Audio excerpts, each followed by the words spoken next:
क्यों सुपरस्टार मिथुन ने अपनी तीनों पत्नियों को धोखा दिया और एक बड़े सिंगर की गृहस्थी भी बर्बाद कर दी। एक ऐसे मल्टी टैलेंटेड एक्टर जिन्होंने 80-90 के दशक में अपने धमाकेदार एंट्री से फिल्मों में तहलका मचा दिया था।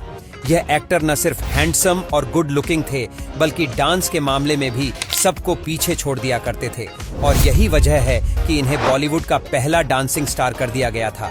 इन्होंने बॉलीवुड के शहंशाह अमिताभ बच्चन को भी कड़ी टक्कर दी थी और दर्जनों एक्शन फिल्में करके अपने आप को स्थापित कर लिया था। लेकिन क्या आप जानते हैं, अपने फिल्मों से ज्यादा यह अपने अफेयर्स, शादी योग, एक्स्ट्रा मैरिटल अफेयर और पत्नी को धोखा देने के लिए सुर्खियों में बने रहते थे। कैसे इन्होंने महान सिंगर किशोर कुमार की गृहस्थी उजाड़कर उनकी पत्नी से शादी कर ली थी, आपको सब कुछ बताएंगे आज की वीडियो में। आज हम बात कर रहे हैं सुपरस्टार मिथुन चक्रवर्ती की। 1980 और 90 के दशक में अपनी फिल्मों से मिथुन चक्रवर्ती ने बॉलीवुड में धमाल मचा दिया था।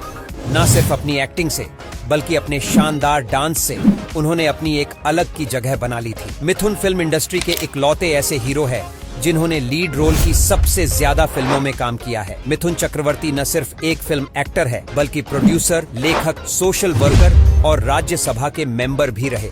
और पूरे देश में उनके लाखों चाहने वाले इन्हें अपना आइडिया मानते हैं। लेकिन इन्होंने अपनी पर्सनल लाइफ में जो किया, उसके बाद शायद ही कोई इन्हें अपना आइडल मानना पसंद करेगा। मशहूर अखबार और मैगजीन रिपोर्ट्स की माने तो मिथुन का नाम कई बड़ी एक्ट्रेस के साथ जोड़ा गया था, जिसमें भोली भाली दिखने वाली सारिका के साथ भी कुछ समय मिथुन रिलेशनशिप में रहे, लेकिन बाद में यह रिश्ता टूट गया। इसके साथ ही 1980 की एक्ट्रेस रंजीता के साथ भी उनका नाम जोड़ा गया था, लेकिन यह रिश्ता भी ज्यादा दिन नहीं चल सका। प्यार झुकता नहीं जैसी हिट फिल्म में पद्मिनी कोल्हापुरी के साथ काम करने वाले मिथुन का नाम उनके साथ भी जोड़ा गया था। लेकिन 1979 में मिथुन की जिंदगी में आई खूबसूरत हसीना हेलेना, जो उस समय फैशन की दुनिया का जाना माना चेहरा थी।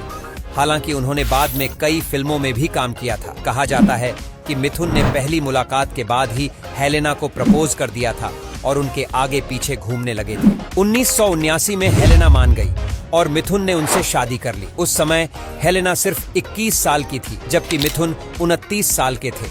लेकिन उनकी शादी को 4 महीने ही हुए थे कि मिथुन की आशिक मिजाजी की खबर उनकी पत्नी को लग गई और उन्हें पता चला कि मिथुन ने उनसे शादी सिर्फ किसी को जलाने के लिए की थी, और वह महिला थी योगिता बाली। दरअसल कुछ समय से मिथुन योगिता बाली के साथ फिल्म ख्वाब की शूटिंग कर रहे थे। इसी दौरान दोनों करीब आ गए और मिथुन ने योगिता से कहा कि वह अपने पति किशोर कुमार से तलाक ले ले। योगिता ने मिथुन के प्यार में पड़कर किशोर कुमार से तलाक भी ले लिया और 2 साल में ही अपनी शादी तोड़ ली।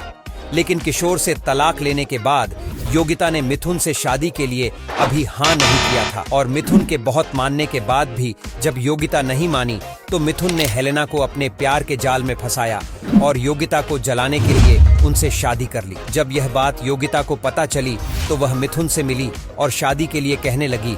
कुछ दिन इन दोनों के बीच ड्रामेबाजी चलती रही और हेलेना से शादी के 4 महीने बाद ही उन्होंने एक झटके में उन्हें तलाक के लिए बोल दिया। हेलेना भी सारा माजरा समझ चुकी थी, इसीलिए बिना किसी तमाशे के उन्होंने चुपचाप मिथुन को तलाक दे दिया। उन्होंने अपने इंटरव्यू में कहा था कि मिथुन भले ही बड़े स्टार बन गए हों और चाहे वह दुनिया के सबसे अमीर इंसान क्यों न बन जाए, फिर भी मैं उनके पास कभी नहीं जाऊंगी। हेलेना से अलग होने के बाद साल 1979 में उन्होंने योगिता बाली से दूसरी शादी कर ली, यानी कि एक ही साल में उन्होंने 2 शादियां कर ली थी।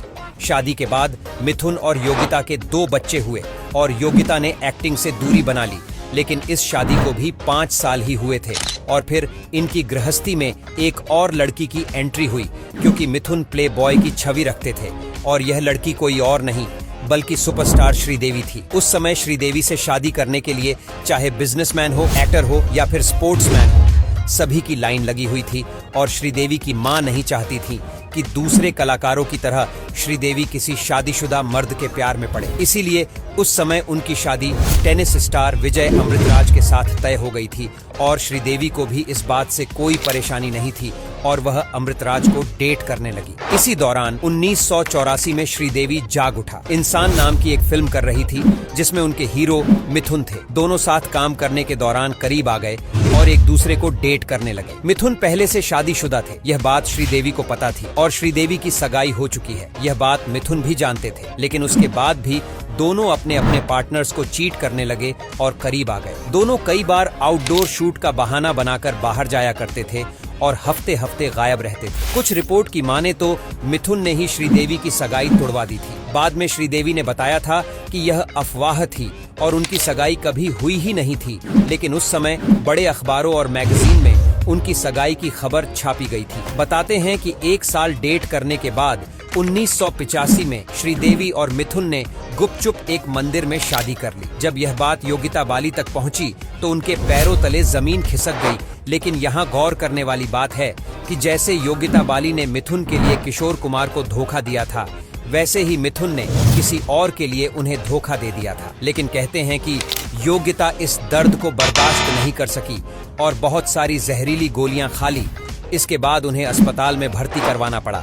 जब मिथुन तक यह बात पहुंची तो उनके होश उड़ गए। उन्होंने अपने रोते हुए बच्चों को देखा तो उनके सर से श्रीदेवी के प्यार का भूत उतर गया। मिथुन काफी डर गए थे और उन्होंने अपनी तीसरी शादी से पीछे हटने का फैसला कर लिया। योगिता की जान तो बच गई थी, लेकिन अब उनके और मिथुन के बीच रिश्ता खराब हो चुका था। लेकिन योगिता काम से किनारा कर चुकी थी और बच्चों को भविष्य के लिए उन्होंने मिथुन के साथ रहना ही तय किया। इसके बाद उनके तीसरे बच्चे का भी जन्म हुआ। इस घटना के बाद मिथुन ने श्रीदेवी से अपना रिश्ता तोड़ लिया था। दोनों का कभी तलाक तो नहीं हुआ, लेकिन जो शादी लीगल ही नहीं थी उसे तलाक की जरूरत भी नहीं थी। हालांकि एक वेबसाइट पर उनकी शादी का सर्टिफिकेट सार्वजनिक कर दिया था, लेकिन उसे दबा दिया गया और आज ऐसा कोई भी सर्टिफिकेट मौजूद नहीं है। इसके बाद श्रीदेवी और मिथुन दोनों की बदनामी हुई और इंडस्ट्री में सभी जगह उनकी चर्चा होने लगी।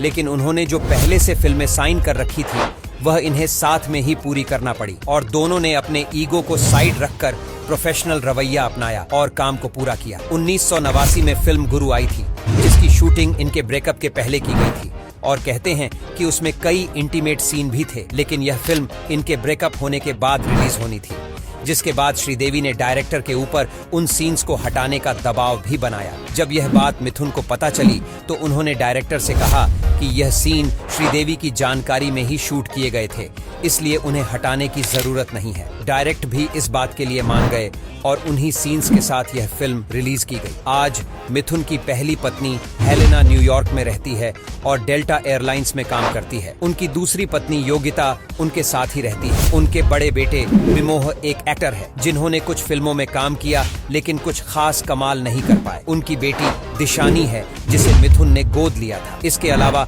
उनके 2 बेटे रिमोह और नमाशी भी हैं। बताते हैं कि योगिता मिथुन की आज भी ज्यादा नहीं बनती है, लेकिन बच्चों के लिए वह साथ रहते हैं। आज मिथुन चक्रवर्ती टीवी पर कई रियलिटी डांसिंग शो में जज के तौर पर नजर आते हैं। इसके अलावा कुछ एक फिल्मों में भी मिथुन नजर आते रहते हैं। मिथुन चक्रवर्ती ने हिंदी फिल्मों के अलावा बंगाली, ओडिया, भोजपुरी, तेलुगु और पंजाबी भाषा की कई फिल्मों में काम किया है। उनकी जिंदगी पर अब तक 5 किताबें भी लिखी जा चुकी हैं। ऐसे में यह बहुत जरूरी हो जाता है कि ऐसी बड़ी शख्सियत अपने काम और निजी जिंदगी से मिसाल पेश करें, क्योंकि लाखों लोग उन्हें अपना आइडल मानते हैं और उनके नक्शे कदम पर चलना चाहते हैं।